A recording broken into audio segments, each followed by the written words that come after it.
As a miniature painter, you might have heard of the term glazing. But what exactly is glazing? Let me explain.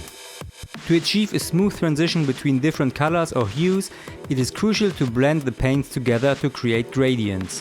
One effective method of color blending is glazing. A glaze is a paint which is usually a bit more liquid than a standard acrylic paint, but not as much as a wash, ink or shade paint.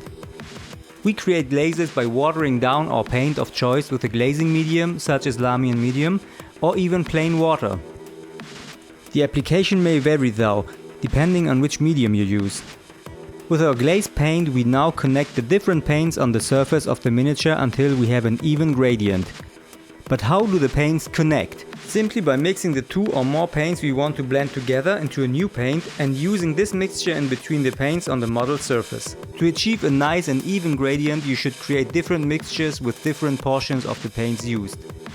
You can start off with a 50-50 mix for example and move along with the 70-30 mix, then 80-20 and so on.